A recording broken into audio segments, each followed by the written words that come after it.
ये पानी है इस तरफ और ये थमा हुआ पानी है, गहरा भी है, लेकिन अगर कोई इसमें हाथ डाल के यूँ इस तरह से हिला दे और अपना हाथ निकाल के पोंछ के चला जाए तो बहुत देर तक पानी हिलता रहेगा और उसके नीचे थमी हुई मिट्टी जो है उस पूरे पानी को गंदा कर देगी।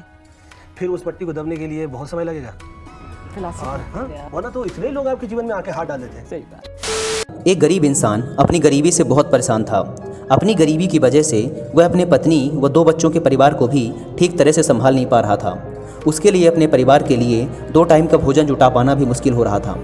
वह अपनी ऐसी ज़िंदगी से तंग आ चुका था। इस गरीबी और लाचारी ने उसके दिमाग में उथल पुथल मचा दी थी।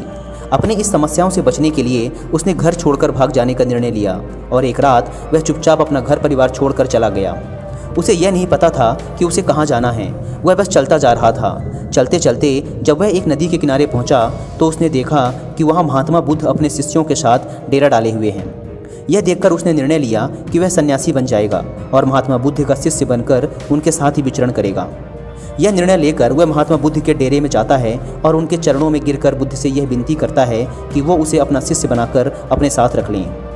महात्मा बुद्ध ने उस गरीब इंसान की तरफ ध्यान से देखा और फिर मुस्कुराते हुए बोले, ठीक है, आज से तुम भी मेरे काफिले का हिस्सा हो। अगली सुबह जब महात्मा बुद्ध का काफिला आगे बढ़ा तो वो भी उनके साथ चल पड़ा। गर्मी का मौसम था और तेज धूप भी थी, लेकिन महात्मा बुद्ध का काफिला लगातार बढ़ता जा रहा था। जब वे लोग एक जंगल से गुजर रहे थे तब एक बड़े से पेड़ के नीचे सभी लोग कुछ देर विश्राम करने के लिए रुके। तेज धूप व लंबी यात्रा के कारण महात्मा बुद्ध को बहुत जोरों की प्यास लगी थी। इसलिए महात्मा बुद्ध ने अपने नए शिष्य से कहा, यहाँ पास में ही एक सरोवर है, तुम वहाँ से मेरे लिए पानी ले आओ। महात्मा बुद्ध की आज्ञा पाकर वो गरीब इंसान सरोवर की तरफ पानी लेने चल पड़ा।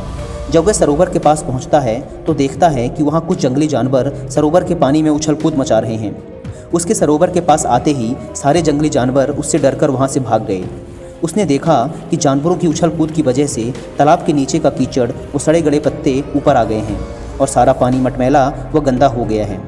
यह देखकर वह बिना पानी लिए ही चुपचाप वहाँ से वापस लौट जाता है और बुद्ध से जाकर कहता है, बुद्धा, उस सरोवर में तो बहुत ही गंदा पानी था, उसे तो पिया ही नहीं जा सकता। शिष्य की बात सुनकर बुद्ध कुछ देर तक तो शांत रहे, लेकिन थोड़ी ही देर बाद उसे बुलाकर कहा, जाओ उसी सरोवर से पानी ले आओ।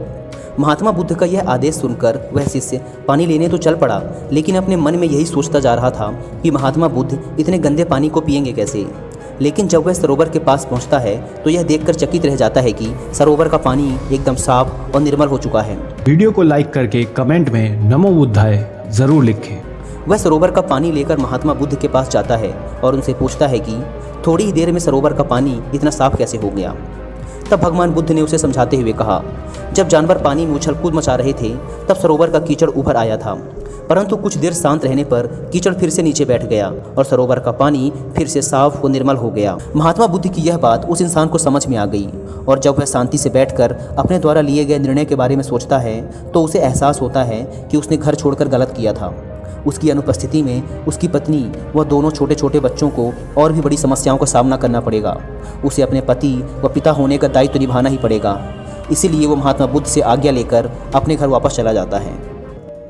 इसी प्रकार हमारे मन के साथ भी यही होता है। जीवन की भाग दौड़, समस्याएं व मन की अशांति हमारे दिमाग में उथल पुथल मचा देती है और तब हम जल्दबाजी में गलत निर्णय ले लेते हैं। परंतु यदि कोई भी निर्णय लेने से पहले हम अपने दिमाग को शांत रखें और धैर्य के साथ बैठकर सोचें तो हमारे मन की वो उथल पुथल भी पानी के उस कीचड़ की तरह शांत हो जाती है और तब हम जो भी निर्णय लेते हैं वो हमेशा ही सही होता है।